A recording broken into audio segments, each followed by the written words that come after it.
ಆಕಾಶವಾಣಿ ಮಂಗಳೂರು.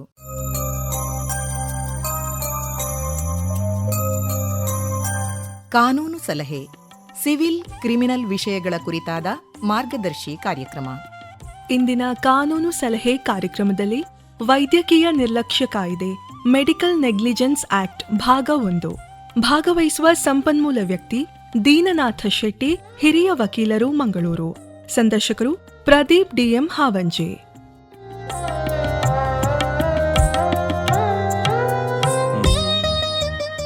ನಮ್ಮೆಲ್ಲ ಪ್ರೀತಿಯ ಕೇಳುಗರಿಗೆ ಇಂದಿನ ಕಾನೂನು ಸಲಹೆ ಕಾರ್ಯಕ್ರಮಕ್ಕೆ ಪ್ರೀತಿಯ ಸ್ವಾಗತ.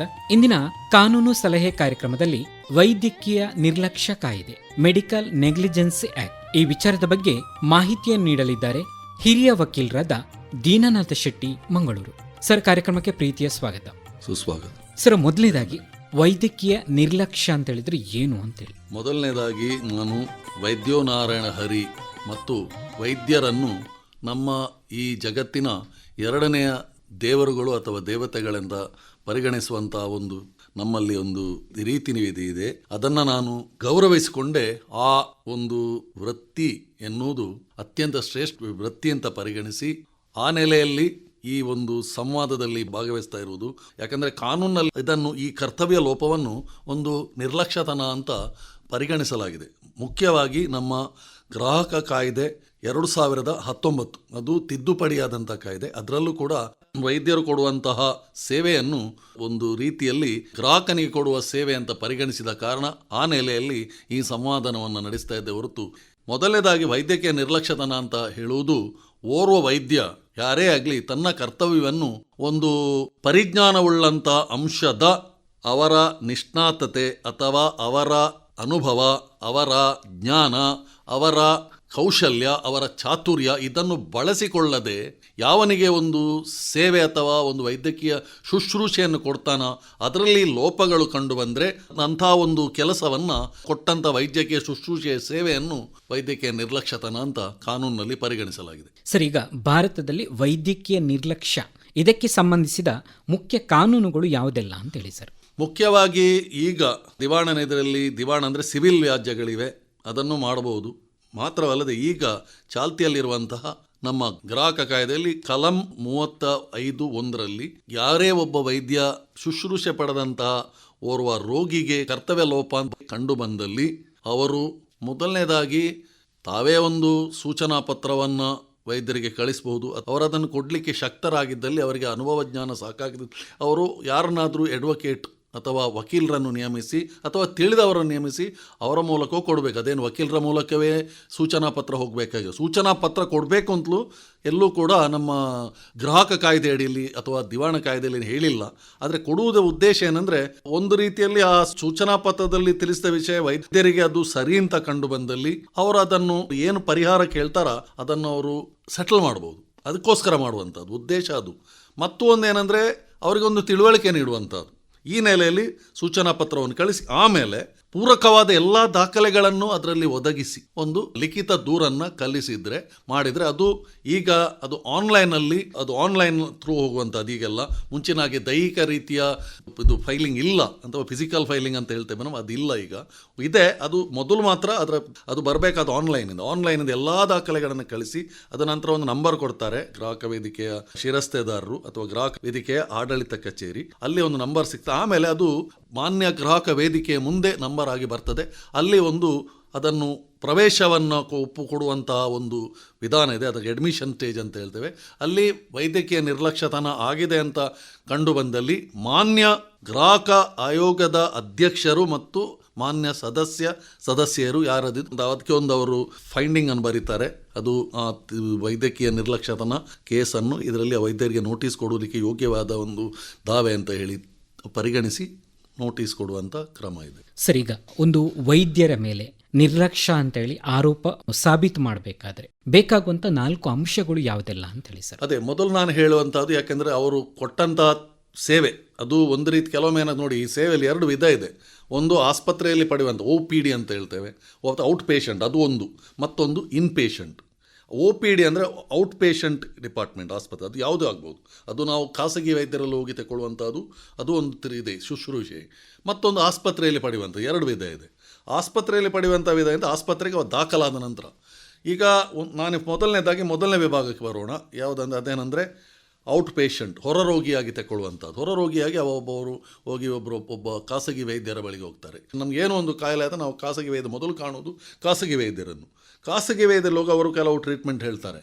ಆ ಟ್ರೀಟ್ಮೆಂಟ್ನಲ್ಲಿ ಕೆಲವೊಮ್ಮೆ ಈಗ ಒಂದು ದೃಷ್ಟಾಂತವನ್ನು ಕೊಡುವುದಾದರೆ, ಅವರು ಕೊಟ್ಟಂತಹ ಮದ್ದು ಒಂದು ರೀತಿಯಲ್ಲಿ ಅದರ ಪ್ರಮಾಣ ಜಾಸ್ತಿ, ಅಧಿಕ ಪ್ರಮಾಣದಲ್ಲಿ ಕೊಟ್ಟಿದ್ದಾರೆ ಅಂದರೆ ಅದರಿಂದ ವ್ಯತಿರಿಕ್ತ ಪರಿಣಾಮಗಳಾಗುವುದು. ಆಗ ಏನಾಗ್ತದೆ ಅಂದರೆ ವೈದ್ಯರ ಒಂದು ರೀತಿಯ ಅವರ ಪರಿಜ್ಞಾನ ಸಾಕಾಗುವುದಿಲ್ಲೋ ಅಥವಾ ಅವರಿಗೆ ನೈಪುಣ್ಯತೆ ಸಾಕಾಗುವುದಿಲ್ಲೋ ಎನ್ನುವಂಥ ಒಂದು ಗುಮಾನಿ ಒಬ್ಬ ವೈದ್ಯರಲ್ಲಿ ಬರ್ಬೋದು. ಯಾಕೆಂದರೆ ಅದರ ವ್ಯತಿರಿಕ್ತ ತೀರ್ಮಾನ. ಯಾಕೆಂದರೆ ಅವನಿಗೆ ನೋಡಿ, ಮೊದಲನೇದಾಗಿ ಹೋಗುವ ವೈದ್ಯನಿಗೆ ಒಂದು ಕೋಮಾರ್ಬಿಡ್ ಕಂಡೀಷನ್ ಅಂತ ಹೇಳ್ತೇವೆ, ಬೇರೆ ರೋಗಗಳಿರುವಂಥದ್ದು. ಫಾರ್ ಎಕ್ಸಾಂಪಲ್ ಅಧಿಕ ರಕ್ತದೊತ್ತಡ, ಅಧಿಕವಾದ ಮಧುಮೇಹ, ಇಂಥ ಕಾಯಿಲೆಗಳಿಲ್ಲದವರು ಅಥವಾ ಬೇರೆ ಬೇರೆ ಕಾಯಿಲೆಗಳುಂಟು. ಆಂತರ್ಯದಲ್ಲಿ ಬಹಳಷ್ಟು ಅಂಗಗಳಿವೆ. ಈಗ ಯಾವುದೇ ಸಂಬಂಧಪಟ್ಟ ಯಾವುದೇ ಕಾಯಿಲೆದ ಒಂದು ನಿರ್ದಿಷ್ಟ ಕಾಯಿಲೆಗೆ ಅಂತ ಹೋದವನಿಗೆ ವ್ಯತಿರಿಕ್ತ ಪರಿಣಾಮ ಕೊಡುವುದು ಯಾವಾಗಂದರೆ ಆಗ ತಿಳ್ಕೊಳ್ತಾನೆ ಯಾರಿಂದಲೂ ಸೆಕೆಂಡ್ ಒಪಿನಿಯನ್ ಯಾವುದು ಅಥವಾ ಯಾರಾದರೂ ಬೇರೆ ವೈದ್ಯರಿಂದ ತೆಗೆದುಕೊಳ್ಳೋ ಅವ್ರು ಹೇಳ್ತಾರೆ ಇಲ್ಲ ಇದು ಅಧಿಕ ಪ್ರಮಾಣದಲ್ಲಿ ಕೊಟ್ಟಿದ್ದಾರೆ ಈ ಮದ್ದು ಅಂತ ಹೇಳುವಾಗಲೂ ಅವನಿಗೊಂದು ವೈದ್ಯಕೀಯ ಆಗ ಅವನಿಗೆ ಬೇಕಾದಂಥ ದಾಖಲೆ ವೈದ್ಯರ ಒಂದು ಚೀಟಿ, ಇಷ್ಟು ಮಾತ್ರ ಸಾಕು.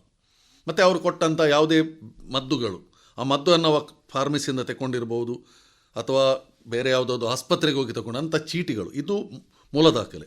ಇನ್ನು ನೆಕ್ಸ್ಟ್ ನಾವು ಇನ್ಪೇಷಂಟ್ ಆಗಿ ಹೋಗ್ತೇವೆ. ನಾವು ಒಂದು ಆಸ್ಪತ್ರೆಗೆ ಹೋಗ್ತೇವೆ, ಯಾವುದೇ ಒಂದು ಆಸ್ಪತ್ರೆ XYZ ಹೋಗ್ತೇವೆ. ಅಲ್ಲಿ ಹೇಳ್ತಾರೆ, ಅಲ್ಲಿ ಮೊದಲನೇ ವಾರದಲ್ಲಿ ಈಗೆಲ್ಲ ಪ್ರಿಲಿಮಿನರಿ ಒಂದು ಇದಿದೆ, ಯಾವುದೋ ಅವ್ರಿಗೆ ಅಡ್ಮಿಷನ್ಗೆ ಹೋಗುವಂಥ ಅಡ್ಮಿಷನ್ ರೆಕಾರ್ಡ್ಸ್ ಇದೆ, ಅಲ್ಲಿ ಹೋಗಿ ನಂತರ ಅವರು ಕಳಿಸ್ತಾರೆ ಈ ಡಿಪಾರ್ಟ್ಮೆಂಟಿಗೆ ಹೋಗಿ ಅಂತ ಹೇಳ್ತಾರೆ. ಆ ಡಿಪಾರ್ಟ್ಮೆಂಟ್ ಒಂದು ಪರ್ಟಿಕ್ಯುಲರ್ ಡಿಪಾರ್ಟ್ಮೆಂಟ್ ಇರ್ತಾರೆ, ಇಲಾಖೆ ಇರ್ತದೆ, ಅಲ್ಲಿಗೆ ಹೋಗ್ತಾರೆ. ಅಲ್ಲಿ ಹೋದಾಗ ಆಸ್ಪತ್ರೆಯ ಅಲ್ಲಿನ ವೈದ್ಯರು ಅಥವಾ ಜೂನಿಯರ್ ವೈದ್ಯರು ಅವರವರನ್ನು ಒಂದು ರೀತಿಯ ತಪಾಸಣೆಗೆ ಒಳಪಡಿಸಿದ ನಂತರ ಹೇಳ್ತಾರೆ, ನಿಮಗೆ ಇದರಲ್ಲಿ ಹೆಚ್ಚಿನ ಒಂದು ಪರಿಣಿತಿಯುಳ್ಳಂತಹ ವೈದ್ಯರಿಂದ ಒಂದು ನಿಮಗೆ ವೈದ್ಯಕೀಯ ಶುಶ್ರೂಷೆಯನ್ನು ತಗೊಳ್ಳುವಂಥ ಅಗತ್ಯ ಇದೆ, ಹಾಗಾಗಿ ನಿಮ್ಮನ್ನು ವಹಿಸಿಕೊಡಲಾಗ್ತದೆ, ರೆಫರ್ ಮಾಡ್ತಾರೆ.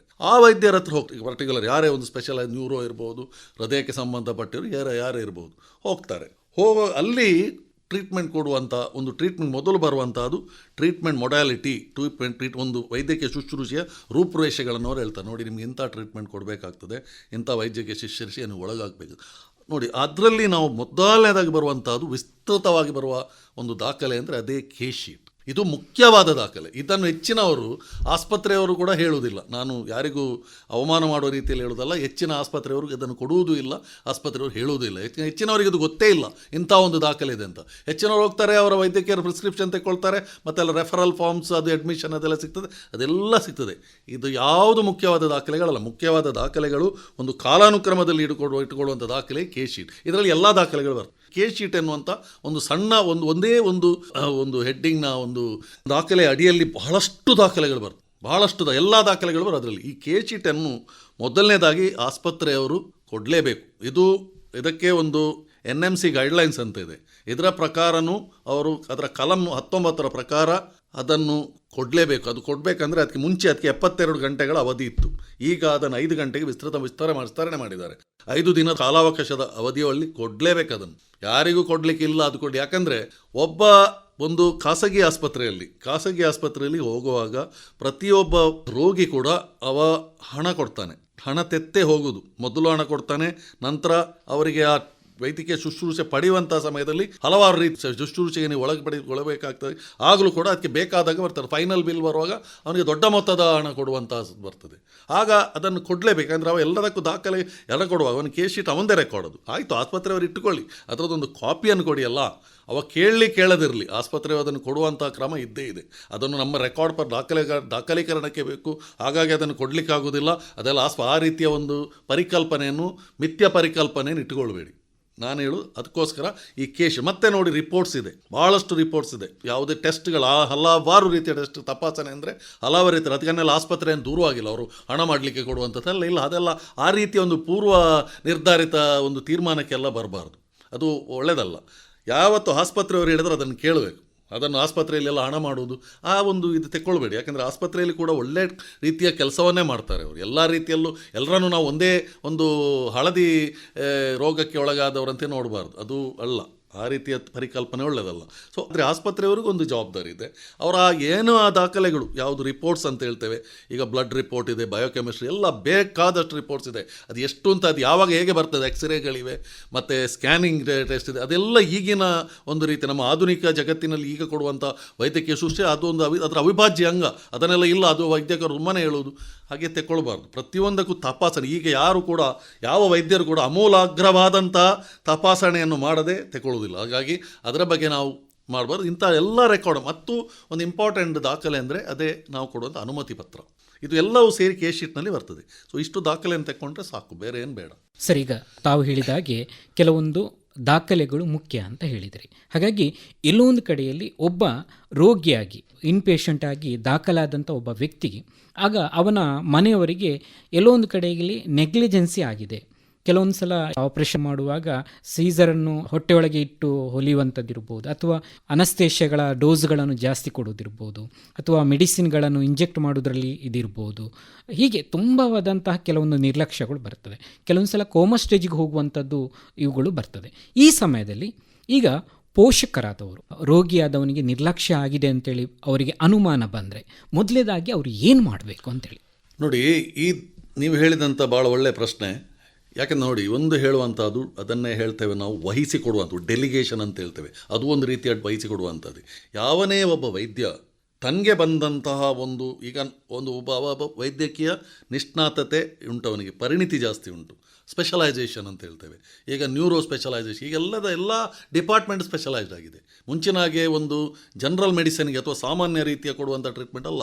ಪ್ರತಿಯೊಂದಕ್ಕೂ ಪರಿಣಿತ ನಿಷ್ಣಾತ ವೈದ್ಯರಿದ್ದಾರೆ. ಈಗ ನ್ಯೂರೋ ಹೋಗೋದು ಅದೊಂದು ಸ್ಪೆಷಲೈಸೇಷನ್. ಅದೇ ರೀತಿ ಬೇರೆ ಬೇರೆ ರೀತಿ ಭಾಳಷ್ಟು ಸ್ಪೆಷಲೈಸೇಷನ್ಗಳಿವೆ. ಈಗ ಹೆಮೆಟಾಲಜಿಸ್ಟ್ ಅಂತ ಇದ್ದಾರೆ, ಎನೆಸ್ಥೆಟಿಸ್ಟ್ ಅಂತ ಇದ್ದಾರೆ, ಎಲ್ಲ ರೀತಿಯ ಪರಿಣಿತಿಗಳನ್ನು ಹೊಂದಿದಂಥ ವೈದ್ಯರು. ನಾನು ಒಂದು ಸಾಮಾನ್ಯವಾದ ಎಕ್ಸಾಂಪಲ್ ಕೊಟ್ಟದ್ದು ನ್ಯೂರೋ ಅಥವಾ ಕಿಡ್ನಿ ಕೊಟ್ಟಂದು ನೆಫ್ರಾಲಜಿಸ್ಟ್ ಅಂತ ಹೇಳ್ತೇವೆ. ಇವರು ಕೂಡ ಈ ಮೂತ್ರಪಿಂಡದ ಇಂಥದ್ದೆಲ್ಲ ಕಾಯಿಲೆಗೆ ಬಂದ ಅವರವರಿಗೆ ಹೋಗ್ತು ಸಾಮಾನ್ಯ. ಈಗ ಏನಾಗ್ತದೆ ಅಂದರೆ ಒಬ್ಬರು ನ್ಯೂರೋ ಸರ್ಜನ್ಗೆ ಅಥವಾ ನ್ಯೂರಾಲಜಿಸ್ಟಿಗೆ ಹೋಗ್ತದೆ, ಅದು ಕಾರ್ಡಿಯಾಲಜಿಸ್ಟಿಗೆ ಹೋಗ್ತದೆ. ಕಾರ್ಡಿಯಾಲಜಿ ಡಿಪಾರ್ಟ್ಮೆಂಟ್ ಬೇರೆನೇ ಇದೆ, ಹೃದಯಕ್ಕೆ ಸಂಬಂಧಪಟ್ಟ ಪ್ರತಿಯೊಂದು ಅಂಗಕ್ಕೆ ಸಂಬಂಧಪಟ್ಟ ಅಂತ ಇದೆ.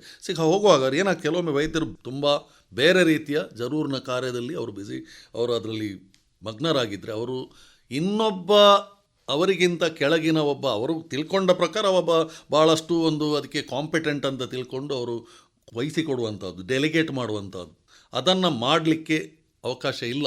ಅದನ್ನು ಮಾಡಬೇಕಾದ್ರೆ ಅವರು ರೋಗಿಯ ಪೂರ್ವಾನುಮತಿಯನ್ನು ಪಡೆಯಬೇಕು. ಯಾಕೆಂದರೆ ರೋಗಿ ಒಬ್ಬ ಬರುವುದು ಅವರ ಮೇಲೆ ನಂಬಿ, ಅವರ ನಿಷ್ಣಾತತೆಯನ್ನು ಬಳಸಿಕೊಳ್ಳುವುದನ್ನು ನಂಬಿ ಬರ್ತಾನೆ ಅವ. ಆ ವೈದ್ಯಕೀಯ ಶುಶ್ರೂಷೆಯನ್ನು ಅವರ ನಿಷ್ಣಾತೆ ಪರಿಣಿತಿ ಏನೇ ಇರ್ಬೋದು ಅದನ್ನು ಬಳಸಿಕೊಂಡು ಮಾಡ್ತಾರೆ ಅನ್ನೋ ರೀತಿಯಲ್ಲಿ ಬರ್ತಾನೆ. ಆಗ ಏನು ಮಾಡ್ತಾರೆ, ನಮ್ಮದೊಂದು ಕೇಸಲ್ಲಿ ಆಗಿದೆ, ನಾನು ಯಾರಂತ ಹೇಳುವುದಿಲ್ಲ, ಆದಂಥ ಉದಾಹರಣೆಗಳು ಈಗಲೂ ಆ ಕೇಸ್ ನಡೀತಾ ಇದೆ. ಸೊ ಅಲ್ಲಿ ಏನಾಗ್ತದೆ ಅಂದರೆ ಅವರು ಡೆಲಿಗೇಟ್ ಮಾಡ್ತಾರೆ ಒಂದು ಜೂನಿಯರ್ ಡಾಕ್ಟರ್ ಆ ಟ್ರೀಟ್ಮೆಂಟನ್ನು ಕೊಟ್ಟದ್ದ ಮುಂದುವರಿಸಲಿಕ್ಕೆ ಅಲ್ಲಿ ಅವಕಾಶ ಇಲ್ಲ. ಸೊ ಇದು ಒಂದು ತಪ್ಪು. ಈ ರೀತಿಯ ಒಂದು ನಿರ್ಲಕ್ಷ್ಯತನ ಬಂದರೆ ಅದು ಗೊತ್ತಾಗೋದೆಲ್ಲ ಕೇಸ್ ಶೀಟಲ್ಲಿ. ಅದಕ್ಕೆ ಮೊದಲು ಯಾರಿಗೂ ಯಾವನೂ ಗೊತ್ತಾಗೋದಿಲ್ಲ. ಯಾಕೆಂದರೆ ಅವರು ಡೆಲಿಗೇಟ್ ಮಾಡಿದಾರಾ, ಅವರು ಅದನ್ನು ಮಾಡ್ಕೊಂಡು ಬಂದಿದ್ದಾರಾ, ಅವರು ಬೇರೆಯವ್ರಿಗೆ ಕೊಟ್ಟದ್ದು ಗೊತ್ತಾಗೋದಿಲ್ಲ. ಯಾರು ಕೊಡ್ತಾರೆ ಯಾರಿಗೆ ಗೊತ್ತು. ಪ್ರತಿದಿನ ಜೂನಿಯರ್ ಡಾಕ್ಟರ್ ಬರ್ತಾ ಇರ್ತಾನೆ. ಯಾಕೆಂದರೆ ಆಸ್ಪತ್ರೆಯಲ್ಲಿ ನೋಡಿ, ಒಬ್ಬ ರೋಗಿ ಬರುವುದು ಫಸ್ಟಿಗೆ ಹೋಗಿ ಆಸ್ಪತ್ರೆಗೆ ಹೋಗಿ ಅವರ ಸಂಬಂಧಿಕರೊಂದಿಗೆ ಹೋಗ್ತಾರೆ, ಆಸ್ಪತ್ರೆಗೆ ಹೋಗಿ ಅವರು ಹೋಗ್ತಾರೆ. ಮೊದಲ ಬಾರಿಗೆ ಅವರು ಹೋಗೋದು ಆಸ್ಪತ್ರೆಯಲ್ಲಿ ಅದನ್ನು ರೆಫರ್ ಮಾಡಿ ಅದನ್ನೂ ಹೇಳೋದಿಲ್ಲ ಆಸ್ಪತ್ರೆಯವರು. ಕೆಲವೊಮ್ಮೆ ಸೀದಾ ಒಬ್ಬ ಡಾಕ್ಟರ್ ಬರ್ತಾರೆ, ಅವರಿಗೆ ಏನು ಡಾಕ್ಯುಮೆಂಟೇಷನ್ ಇರ್ತದೆ ಅದು ಆಸ್ಪತ್ರೆಯಲ್ಲಿ ಕೂಡ ಅಷ್ಟೊಂದೆಲ್ಲ ಹೇಳಲಿಕ್ಕೆ ಸಾಧ್ಯ ಇಲ್ಲ. ಯಾಕೆಂದರೆ ಕೆಲವೊಮ್ಮೆ ತುರ್ತು ಸ್ಥಿತಿ ನಿರ್ಮಾಣ ಆಗ್ತದೆ. ಆ ತುರ್ತು ಪರಿಸ್ಥಿತಿಯಲ್ಲಿ ಅವರು ಇದನ್ನೆಲ್ಲ ಹೇಳ್ಕೊಂಡಿರ್ಲಿಕ್ಕೆ ಆಗುತ್ತಲ್ಲ. ಅವರು ಒಬ್ಬ ವೈದ್ಯರಿಗೆ ಹೇಳ್ತಾರೆ, ವೈದ್ಯರು ತಮ್ಮ ರೌಂಡ್ಸ್ನಲ್ಲಿ ಬರ್ತಾರೆ, ಅವರನ್ನು ಪರೀಕ್ಷೆ ಮಾಡ್ತಿರ್ತಾರೆ. ರೋಗಿಗೆ ಏನು ಗೊತ್ತು, ರೋಗಿ ಆದರೆ ಅವ ನಿಜವಾದ ವೈದ್ಯನ ಅಥವಾ ಡೆಲಿಗೇಟ್ ಆದಂಥ ವೈದ್ಯನ ಅಂತ ರೋಗಿಗೆ ಅದು ಗೊತ್ತಿರೋದಿಲ್ಲ. ಅವ ಬರ್ತಾನೆ ಪ್ರತಿದಿನ ಒಬ್ಬರು ಒಂದು ರೀತಿ ವೈದ್ಯಕೀಯ ವಿದ್ಯಾರ್ಥಿಗಳಂತ ಕಂಡದ್ದು ಬಂತವರು ಅವರನ್ನು ಟೆಸ್ಟ್ ಮಾಡ್ತಾ ಇರ್ತಾರೆ. ಮೇನ್ ಯಾರು ಬಂದ ಗೊತ್ತಾಗೋದಿಲ್ಲ. ಇಂಥ ಸಂದರ್ಭದಲ್ಲಿ ನಮಗೆ ಅದು ಗೊತ್ತಾಗುವುದೇ ಕೇಸ್ ಶೀಟ್ನಿಂದ. ಬೇರೆ ದಾಖಲೆಗಳೇ ಅಲ್ಲಿ ಆಸ್ಪತ್ರೆಯಲ್ಲಿ ಗೊತ್ತಾಗ ಸಾಧ್ಯವೇ ಇಲ್ಲ. ಮತ್ತೆ ಒಂದು ಮುಖ್ಯವಾದ ದಾಖಲೆ ಇದೆ, ಅದನ್ನು 2 ದಾಖಲೆ ಹೇಳ್ಬೋದು. ಒಬ್ಬ ಬದುಕಿರುವಾಗ ಅಂತ ಕೊಡುವಂಥದ್ದು, ಅದಕ್ಕೆ ಹೇಳೋದು ಡಿಸ್ಚಾರ್ಜ್ ಸಮರಿ ಅಂತ. ಆ ಡಿಸ್ಚಾರ್ಜ್ ಸಮರಿಯಲ್ಲಿ ಗೊತ್ತಾಗ್ತದೆ. ಅಥವಾ ಒಬ್ಬ ಆ ರೋಗಿ ತೀರಿ ಹೋಗುವಾಗ ಅವನಿಗೆ ಡೆತ್ ಸಮರಿ ಅಂತ ಕೊಡ್ತಾರೆ. ಮತ್ತು ಪ್ರತಿಯೊಂದು ನಾನು ಹೇಳೋದು ಈಗಲೇ ಹೇಳ್ತೇನೆ, ಪ್ರತಿಯೊಂದು ಅದು ಮಾಡಲಿಕ್ಕೆ ಅಷ್ಟು ಪ್ರಾಕ್ಟಿಕಲ್ ಆಗಿ ಸಾಧ್ಯ ಇಲ್ಲ. ಆದರೆ ಎಲ್ಲಿ ನಿಜವಾದ ಒಬ್ಬ ರೋಗಿಯ ಮೃತ್ಯುವಿನ ಕಾರಣ ಅದನ್ನು ಖಚಿತಪಡಿಸಿಕೊಳ್ಳುವಂಥದ್ದು ಅದು ಶವ ಪರೀಕ್ಷೆಯ ಮೂಲಕವೇ. ಬೇರೆ ಅದಕ್ಕೆ ವಿಧಾನವೇ ಇಲ್ಲ. ಇದನ್ನು ವೈದ್ಯರು ತಮ್ಮ ಅನುಕೂಲತೆಗೋಸ್ಕರ ಎಲ್ಲ ಶವಪರಿಸಿ ಹಾಗೆ ಅವರು ತೀರ್ಮಾನ ಮಾಡಲಿಕ್ಕಿಲ್ಲ. ಯಾವುದೇ ಸ್ವಾಭಾವಿಕ ಮತ್ತು ಅಸ್ವಾಭಾವಿಕ ರೀತಿಯ ಮೃತ್ಯುವಿನಲ್ಲೂ ಕೂಡ ರೋಗಿಗೆ ಕೊಟ್ಟಂಥ ವೈದ್ಯಕೀಯ ಶಿಕ್ಷೆ ಎಲ್ಲಿಯಾದದೊಂದು ಒಂದು ರೀತಿಯಲ್ಲಿ ಅವನ ಮೃತ್ಯುವಿನಲ್ಲಿ ಪರ್ಯವಸನಗೊಂಡಾಗ ಅದಕ್ಕೆ ಪೂರಕವಾದ ದಾಖಲೆ ಇರುವಂಥದ್ದೇ ಡೆತ್ ಸಮರಿ. ಆ ಡೆತ್ ಸಮರಿ ಮತ್ತು ಪೋಸ್ಟ್ ಮಾರ್ಟಮ್ ರಿಪೋರ್ಟ್. ಯಾವತ್ತೂ ಕೂಡ ಡೆತ್ ಸಮರಿ ಎನ್ನುವುದು ಒಂದು ಪೋಸ್ಟ್ ಮಾರ್ಟಮ್ನ ಅಥವಾ ಒಂದು ಶವ ಪರೀಕ್ಷೆಯ ಆಧಾರದಲ್ಲಿ ಆಗಬೇಕು. ಯಾಕಂದ್ರೆ ಹೇಳ್ತೇನೆ ಹೇಳಿದರೆ, ಕೆಲವೊಮ್ಮೆ ಈ ಆಸ್ಪತ್ರೆಯಲ್ಲಿ ರೋಗಿಯೊಬ್ಬ ಈ ವೈದ್ಯಕೀಯ ಶುಶ್ರೂಷೆಯನ್ನು ಪಡೆಯುವಾಗ ಅವನ ಆರೋಗ್ಯ ಸ್ಥಿತಿ ಹಂತ ಹಂತವಾಗಿ ಬಿಗಡಿಸ್ತದೆ. ಯಾಕೆಂದರೆ ಅದು ಒಂದು ರೀತಿಯ ಟ್ರೀಟ್ಮೆಂಟ್ನಿಂದಲೂ ಹೋಗುವಂಥ ಸಾಧ್ಯತೆ ಉಂಟು, ಅಥವಾ ನಿರ್ಲಕ್ಷ್ಯತನದಿಂದ, ವೈದ್ಯರ ನಿರ್ಲಕ್ಷ್ಯತನದಿಂದ ಕೂಡ ಅವರು ಅಲಭ್ಯರಾಗಿರುವಂಥ ಪರಿಸ್ಥಿತಿಯಲ್ಲಿ ಸಹ ಈ ರೀತಿ ಬರ್ತದೆ. ಆಗ ಏನಾಗ್ತದೆ ಅಂದರೆ, ಆಸ್ಪತ್ರೆಗೊಂದು ಮಹತ್ತರವಾದ ಜವಾಬ್ದಾರಿ ಇದೆ. ಅವರು ಯಾಕೆ ಆ ಸ್ಥಿತಿ ಉಲ್ಬಣ ಆಗಿದೆ ಅನ್ನುವಂಥದ್ದು ಅವರ ಆಸ್ಪತ್ರೆಯ ದಾಖಲೆಗಳಲ್ಲಿ ನಮೂದಿಸಬೇಕು. ಯಾಕೆಂದರೆ ಒಬ್ಬನಿಗೆ ಒಂದು ಶಸ್ತ್ರಚಿಕಿತ್ಸೆ ಆಗ್ತದೆ ಅಂತ ತಗೊಳ್ಳಿ, ಆ ಶಸ್ತ್ರಚಿಕಿತ್ಸೆ ವೈಫಲ್ಯದಲ್ಲಿ ಪರ್ಯವಸನಗೊಳ್ತದೆ.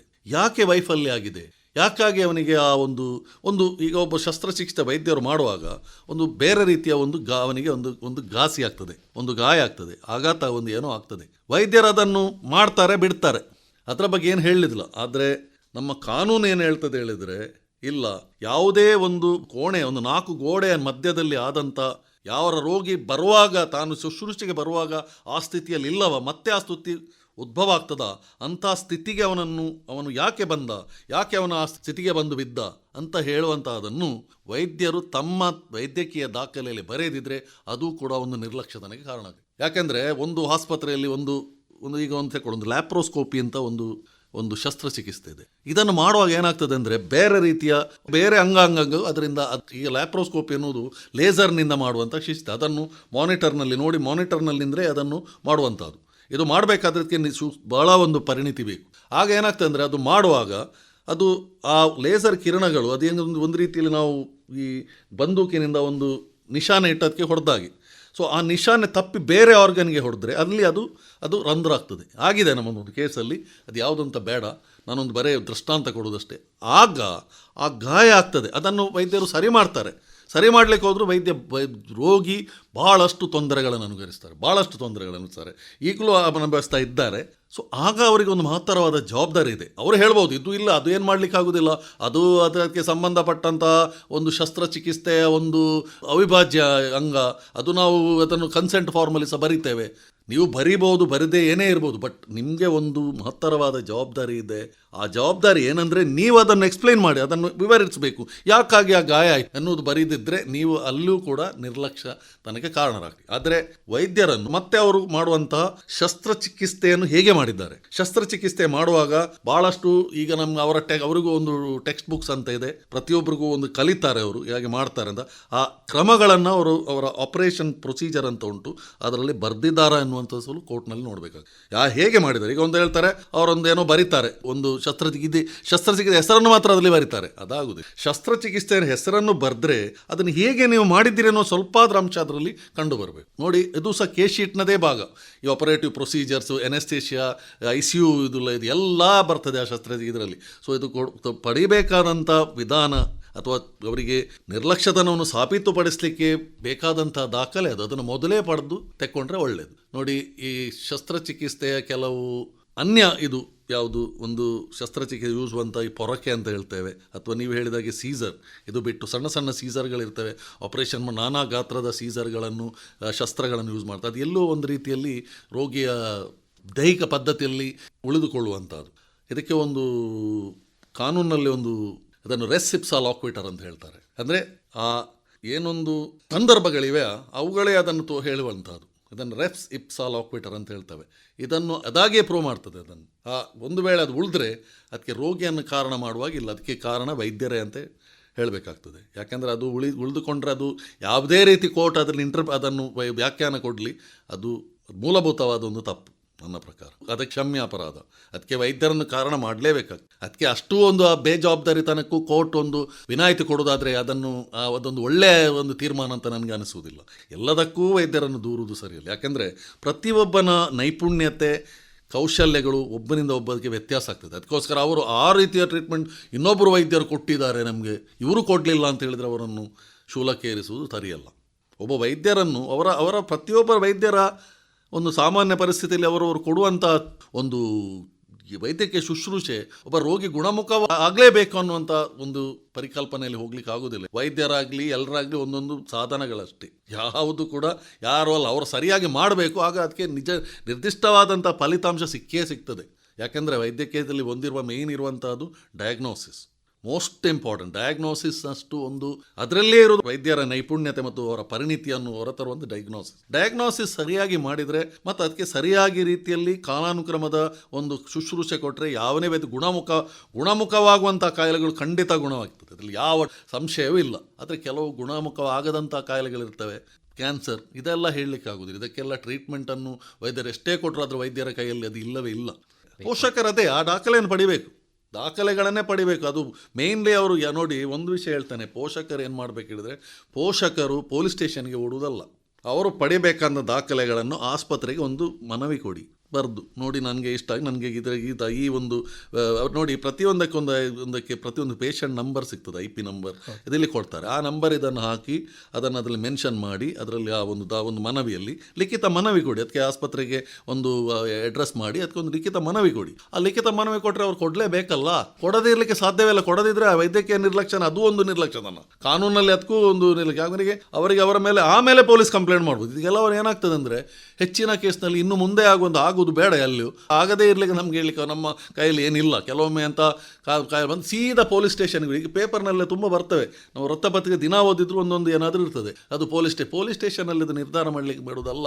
ವೈದ್ಯರ ಯಾವುದೇ ನಿರ್ಲಕ್ಷ್ಯ ಅದಕ್ಕೆ ಅವರದೇ ಗ್ರಾಹಕ ಕಾಯ್ದೆ ಈಗ ನಮ್ಮಲ್ಲಿ ದಿವಾಣ ವ್ಯಾಜ್ಯಗಳು ಅಷ್ಟೇ. ಸೊ ಹಾಗಾಗಿ ಏನು ಮಾಡಬೇಕು ಹೇಳಿದ್ರೆ, ನಾನು ಮತ್ತೆ ಪುನರಪ್ಪಿ ಹೇಳುವುದೇನೆಂದರೆ, ಈ ದಾಖಲೆಗಳಲ್ಲಿ ಮುಖ್ಯವಾದ ದಾಖಲೆ ಕೇಸ್ ಶೀಟ್, ಅದ್ರಲ್ಲಿ ಎಲ್ಲವೂ ಬರ್ತದೆ. ಒಂದು ಕೇಸ್ ಶೀಟ್ ಅಂದರೆ ಬರೆದ್ರೆ ಸಾಕು, ಕೇಸ್ ಶೀಟ್ ಮತ್ತು ಬಾಕಿದು ದಾಖಲೆ ಕೊಡಿ ಅಂತ ಒಬ್ಬೊಬ್ಬರಿಗೆ ಎಲ್ಲ ಬರಬೇಕು ಹೇಳಿ ಅದು ಬರಲಿದ್ದು ವೈದ್ಯಕ್ಕೆ ಹೇಳಲಿಕ್ಕೆ ಆಗೋದಿಲ್ಲ. ಅದು ನೀವು ಹೇಳಲಿಲ್ಲ ಅಂತ ಎಲ್ಲ ಒಂದು ರೀತಿಯ ನಿಮಗೆ ಬೇಕಾದ ನಿಮ್ಮ ಅನುಕೂಲತೆಗೆ ತಕ್ಕಂತೆ ಮಾತಾಡುವಂಥದ್ದಿಲ್ಲ.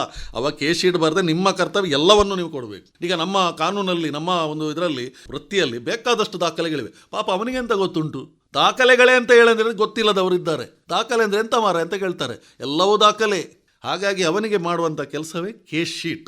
ಇದನ್ನು ಮೊದಲು ತಗೊಳ್ಬೇಕು. ಮತ್ತು ಆಸ್ಪತ್ರೆಯವರು ಯಾವುದೇ ರೀತಿಯ ಶಿಷ್ಟಾಚಾರಗಳನ್ನು ಇಟ್ಟುಕೊಳ್ಳದೆ ಇದನ್ನು ಕೊಡಬೇಕು. ಅದನ್ನು ತಗೊಳ್ಳುವಂಥದ್ದು ಅದರಿಂದಲೇ ಅದರ ಮೂಲಕ ಕೇಸಿಗೆ ಒಂದು ವ್ಯಾಜ್ಯಕ್ಕೆ ಚಾಲನೆ ಕೊಡೋದು ಆ ಮೂಲಕ. ಸರ್, ಈಗ ಮೆಡಿಕಲ್ ರೆಕಾರ್ಡ್ಗಳು ಎಷ್ಟು ಇಂಪಾರ್ಟೆಂಟ್ಗಳು ಅಂತ ಹೇಳಿದ್ರಿ.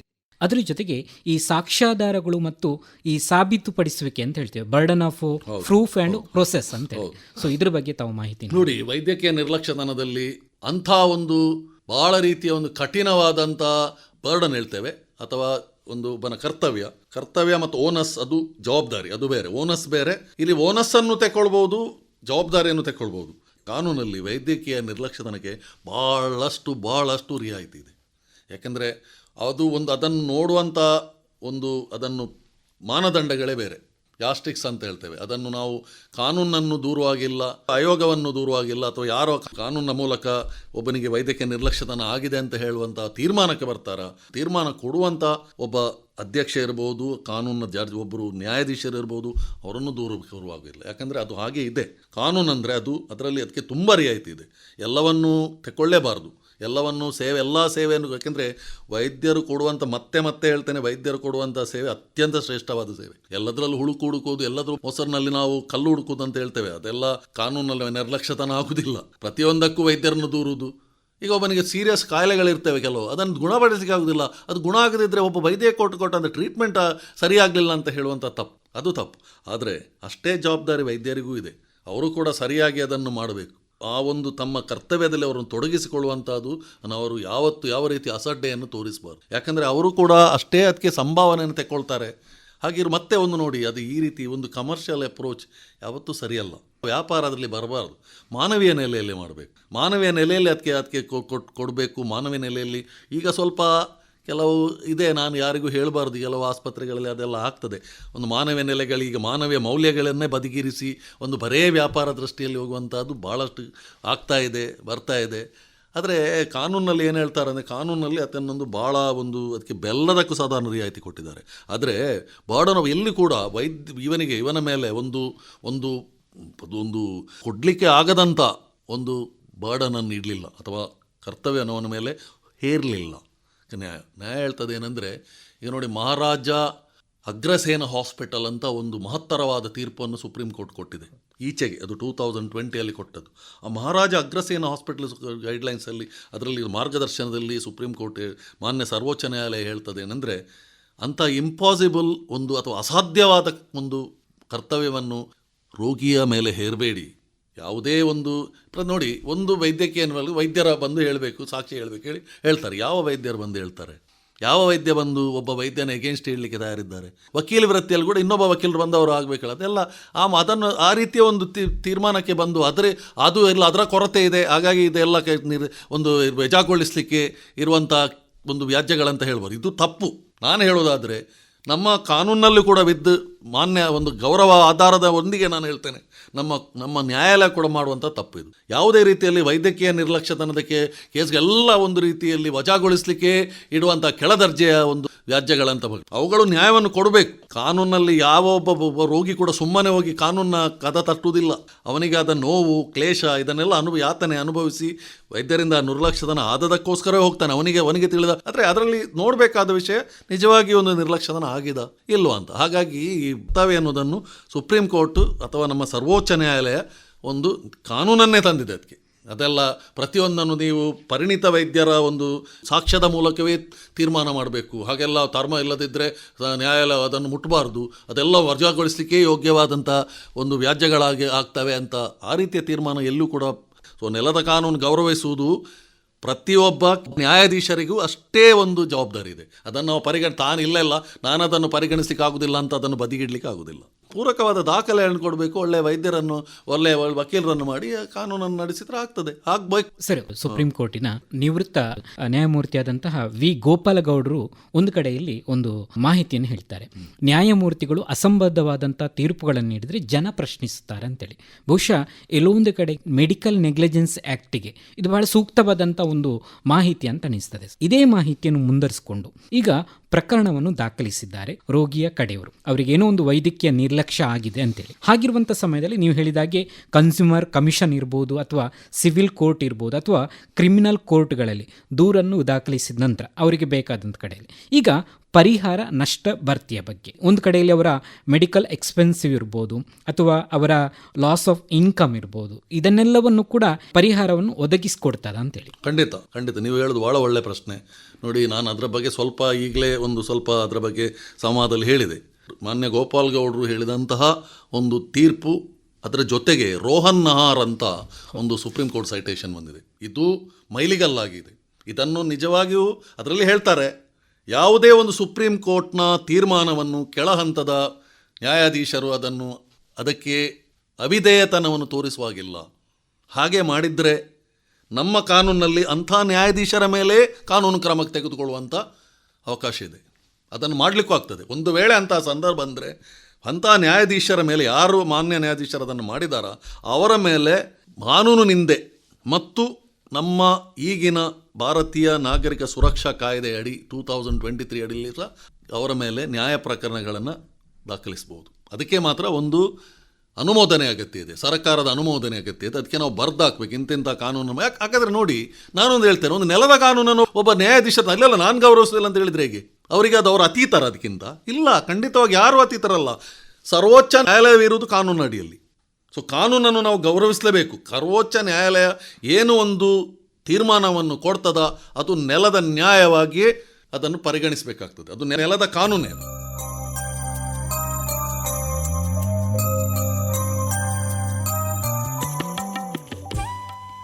ಇದುವರೆಗೆ ಕಾನೂನು ಸಲಹೆ ಕಾರ್ಯಕ್ರಮದಲ್ಲಿ ವೈದ್ಯಕೀಯ ನಿರ್ಲಕ್ಷ್ಯ ಕಾಯ್ದೆ ಮೆಡಿಕಲ್ ನೆಗ್ಲಿಜೆನ್ಸ್ ಆಕ್ಟ್ ಭಾಗ 1 ಕೇಳಿದಿರಿ. ಭಾಗವಹಿಸಿದ ಸಂಪನ್ಮೂಲ ವ್ಯಕ್ತಿ ದೀನನಾಥ ಶೆಟ್ಟಿ, ಹಿರಿಯ ವಕೀಲರು, ಮಂಗಳೂರು. ಸಂದರ್ಶಕರು ಪ್ರದೀಪ್ ಡಿಎಂ ಹಾವಂಜೆ. ವೈದ್ಯಕೀಯ ನಿರ್ಲಕ್ಷ್ಯ ಕಾಯ್ದೆ ಬಗ್ಗೆ ಇನ್ನಷ್ಟು ಮಾಹಿತಿಯನ್ನು ಮುಂದಿನ ಭಾಗ 2ರಲ್ಲಿ ಕೇಳೋಣ. ಇದು ಈ ಬಾರಿಯ ಕಾನೂನು ಸಲಹೆ ಕಾರ್ಯಕ್ರಮ. ಮತ್ತೊಂದು ಕಾರ್ಯಕ್ರಮದಲ್ಲಿ ಭೇಟಿಯಾಗೋಣ. ನಮಸ್ಕಾರ.